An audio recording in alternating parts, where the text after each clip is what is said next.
I'm not poisoning anything. You're not, huh? Get around there! Now, if you're not poisoning the pond, let's see you tip up that jug and take a swig. Well, I can't do that. It's concentrated chlorine. It kills the algae and fungus. It kills fish, too. We've tried 2 or 3 times to stop this pond. But this water's only for swimming. What do you think fish do? Walk? Take your jug of poison and get out of here. Lady, I'm only following orders of Mr. Drysdale. Aha! So Mr. Drysdale put you up to this, did he? Yes, ma'am. And now, if you don't mind, I'm running a little late. You're running fast, that's how you're running.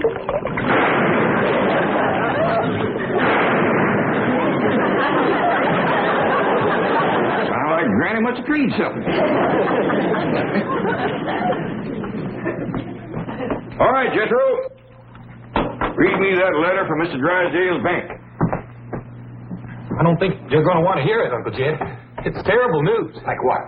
Well, like you ain't got no more money. I don't want no more money. I got more than I can use right now. 35, 40 million, ain't it? Not according to this letter, you ain't got nothing. You're broke. Broke? Jed Clampett? Yes, ma'am, that's a fact. He's what they call overdrawn. What does that mean?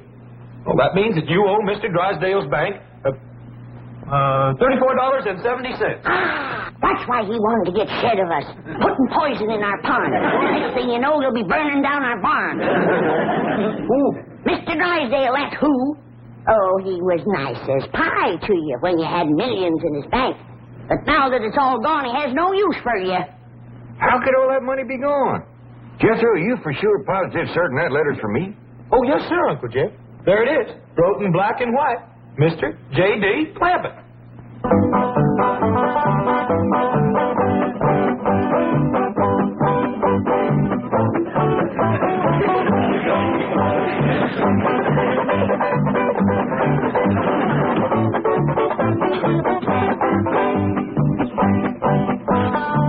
Why don't you go out and get yourself an honest job? An actor must keep himself available in case the studio calls. You've been available now for over 10 years, man. Call you. Must you tell it to all the neighbors? Who's telling them? They already know you're a bum. I am an actor. You are a bum. Oh, Paul, you are going to regret that when my big break comes, and it's you. Charles Boyer has switched to character parts. So? Who do you think is going to take his place as the suave, continental leading man? Not you, Jake. That's Jacques. That jerk. Maybe the good news is right here in this mailbox. Now, you listen to me. You open that box and you're going to pick up every single bill that falls out. Hold your apron, Opal. Put up with this. I'll never know. Someday, this will all be fan mail. Can't even go home to Mother. We're living with her. Someday, I will open this bank statement, and it will say that I am worth $36,422,000. And someday, I will turn him to Liz Taylor. It did say that. Say what? I'm worth $36,422,000.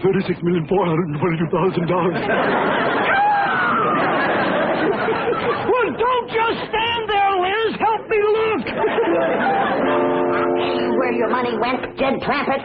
Why, you're flat busted broke. You're living too high on the hog. Hello? Could I speak to Mr. Drysdale, please? Oh, thank you very kindly.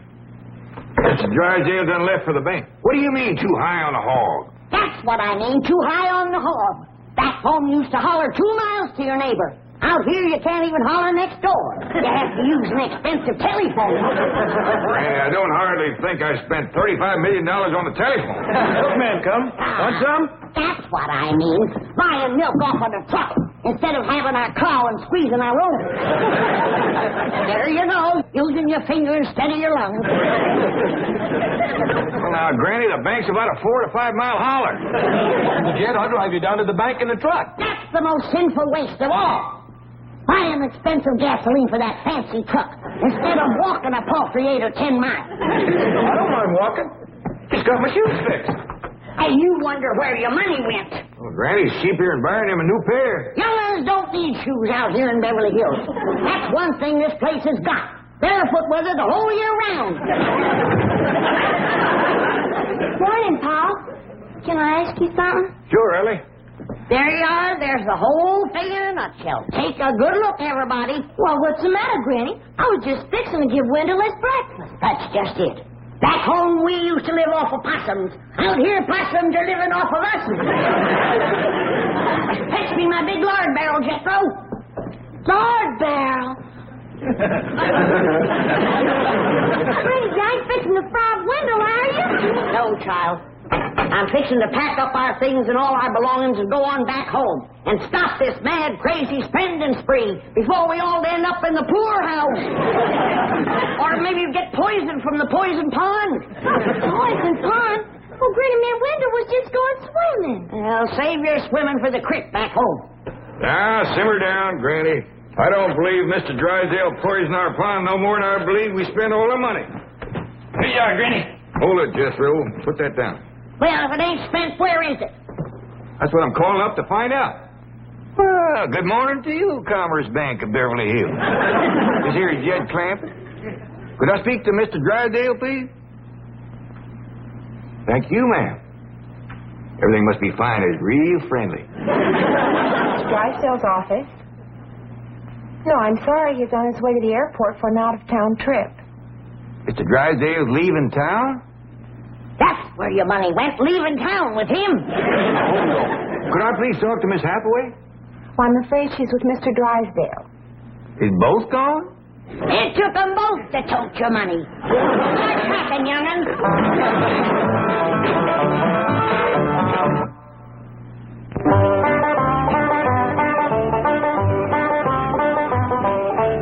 Come on, everybody, let's get going. Paul, Granny says she ain't a-coming with us to the bank. She's a-coming, all right. If I leave her here, she's liable to move out before we get back. But, Paul, she's a-packing a barrel, and she says she ain't gonna leave it. Don't you worry about this. Hop on there. She's a-coming. Granny, she's all going down to the bank. You want to sit up there next to Ellie? Or you want to ride in that barrel? I'll ride with Ellie. But only because I'm sitting on the cabbage grater. Start her up, Jethro. Yeah, start her up and squander some more of that money that we ain't got none left of. Gasoline or no gasoline, we's all going down to the bank and see about this overdrawn letter. Let her roll, Jethro.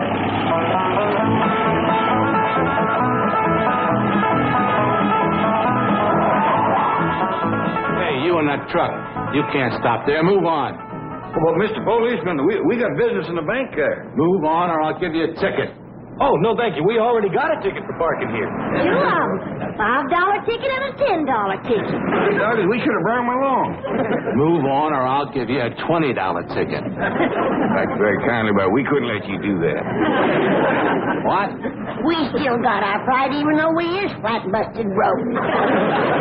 Oh, you're vagrants. No, sir, we come Jed, this Ellie Mae, and sit next to her. You want me to run you in? Well, no, sir. You just stand aside. I'll walk in. See, we got business in there. Oh, you're not only traffic violators and vagrants, you're bum tech artists. Now get that heap out of here before I arrest a lot of you. You sure ain't being very friendly. We don't want your kind in Beverly Hills. Now move it. You wouldn't talk so sassy if I had my gun. Done. Right on, Jethro. I got the feeling that we ain't welcome around here no more.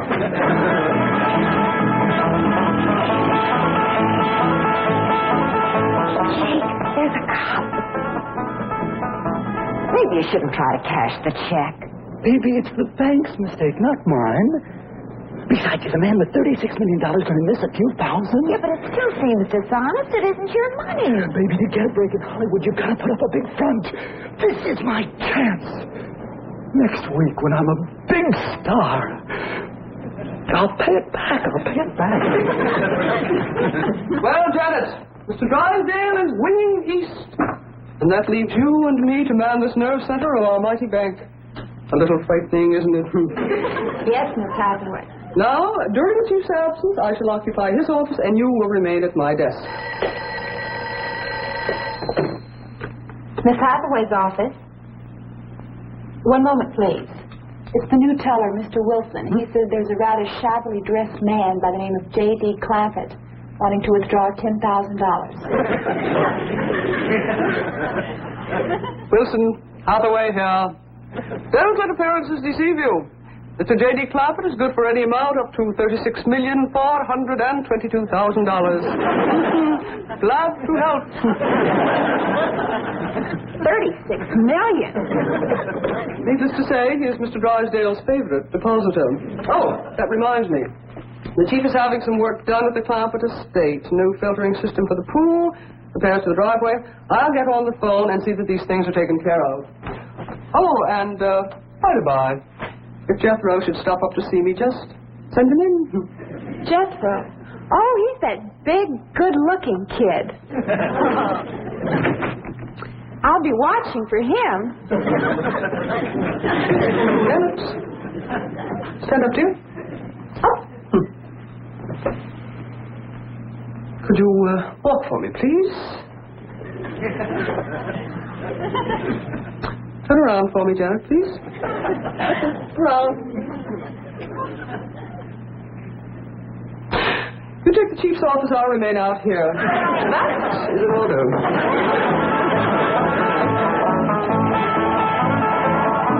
How about it, Uncle Jed? We gonna pack up and go back to the hills? It's up to you to decide, Jed. You're the head of the clan. Whatever you say goes. What's it gonna be, Paul? Go back home or stay here? We're gonna stay here. No, we ain't. We're going back home. Jed's gonna whop you, Granny. I'd rather get whomped than poisoned. Or shot down by Mr. Drysdale's hired killers. What hired killers? That policeman out front of his bank. He was going for his gun when we drawed away. Let's go back and whop that rascal. We'll fuse the whole thing. Wait a minute. Now, ain't nobody going nowhere or do nothing till I am dead for certain convinced that Mr. Drysdale has turned against us and he's trying to get himself rid of us. What does he have to do to convince you, Jed?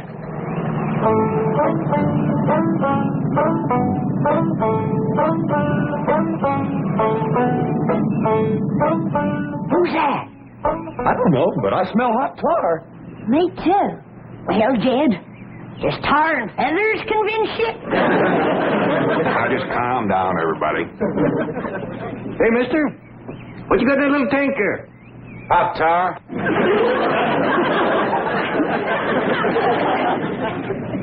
Is it for anyone in particular? Yeah, a fella named Clampett. This your idea, or did somebody put you up to it? A man named Drysdale hired me for the job. Well, Jed, heard enough? Convinced now? Of course he's convinced. Let's swamp that little rascal and head back for the hills. Oh, hold on now. I can handle that little feller. As far as leaving goes, no matter how sorry Mr. Drysdale goes to treating us, we got to stay a mite longer. Why? What for? As it says here in this letter, we owe the bank $34.70, and we can't leave town owing money. We ain't got $34.70. Then we got to go out and earn it.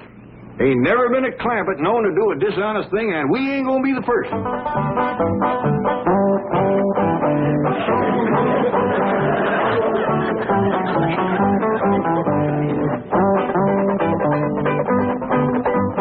Don't you and your mother wait dinner for me, doll. I'll grab a bite at the studio commissary. What studio? Well, how can I tell until after I've weighed all the offers? Oh, and stop packing, doll. I can't wait to get away from that old, broken-down heap. Now, that's no way to talk about Mother's house. Who's talking about her house? Jake Clampett. Jacques, dear. Jacques. Oh, and Doll, here. Get yourself some decent clothes. But Jake! Don't worry. I'm on my way to the bank for more. Get yourself a mink. After all, your husband's in pictures now. You are the wife of a star. I'm the wife of a bum! Little man, can I talk you out of this? Why don't you stop bugging me? I got a job to do. Yeah, like I keep telling you, I don't think you're man enough to do it. At least he's not alone. Well, I do. Please, won't you give up this notion? Want to know something? You're going to get hot tar all over you. I'm sorry you're such a muley, little feller. There he goes. Just be thankful I didn't head first you into the hot tar. Yes, sir. Thank you, sir.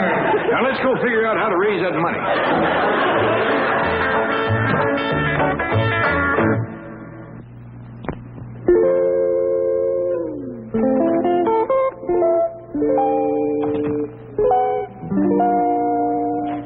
How about Rusty, my swimming, bird-loving cat, Paul? Do I have to sell it? Well, I tell you, Ellie, we do need the money, and swimming, bird-loving cats ain't too common. Might bring good price. All right, Paul. Well, how about Earl, my Benny Rooster that plays dead? Well, Benny Roosters that plays dead is kind of rare, too. Paul, do I have to sell little Arnie?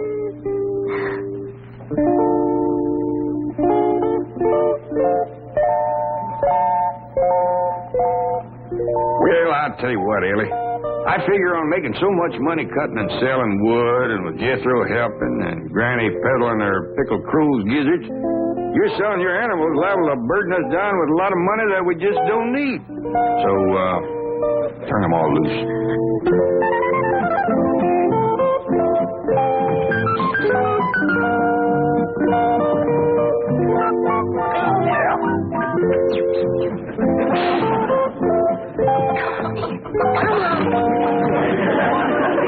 How you coming, Jethro?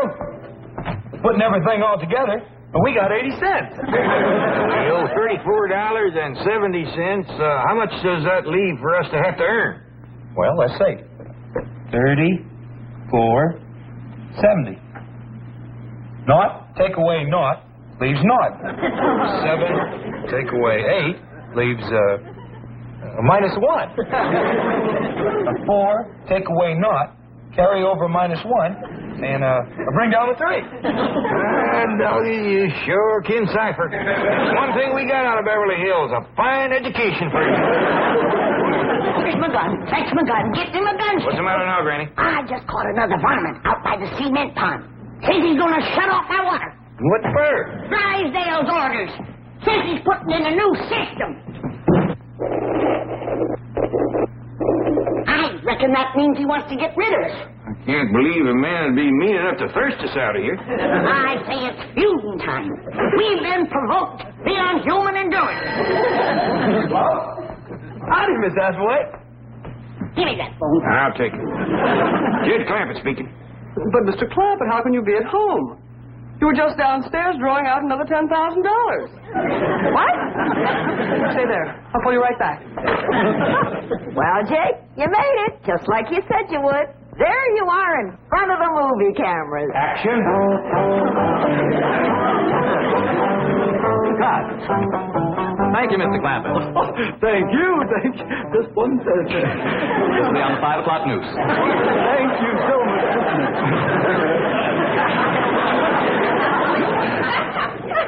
Well, did you hear that, Jake? You're going to be famous, just like you always promised. So, maybe a producer will see me. Call the studios and tell them to catch the 5 o'clock news. Of course, mere words can never express our deep humiliation over this unforgivable error. But your bank account has already been reimbursed, and Mr. J. Clampett is safely in jail. In jail? Clampett? Well, yes. I don't hardly think we can hold still for that. But he took your money. Oh, any kin of mine is welcome to whatever I got. But you don't know that he is your kin. We don't know that he ain't neither. I reckon we'd like him fetched out of there just as quick as can be. All right, if you insist.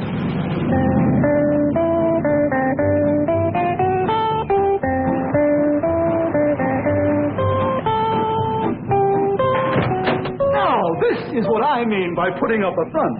Wow, Jay. That jock. I warn you not to try and take advantage of this situation. I am certain there is not the remotest possibility that you could be even distantly related to these wonderful people. And I am rushing back to the bank now to check you out thoroughly.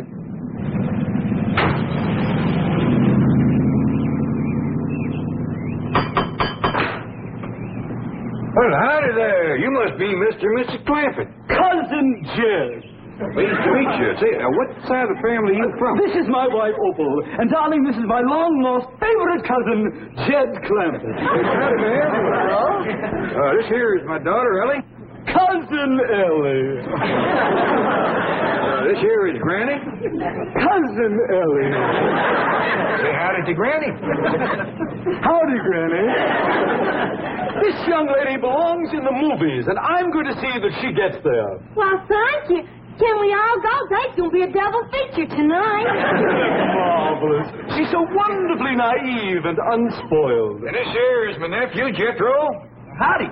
I hear tell you're a movie actor. Quite right, my lad. Well, let's all go and have some victuals and get better acquainted with our cousins, Opal and Jake.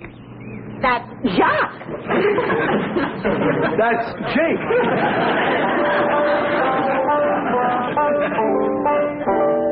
Wow, Jake, look at this room. Yeah, well, I reckon you being married to a movie actor ain't quite what you used to.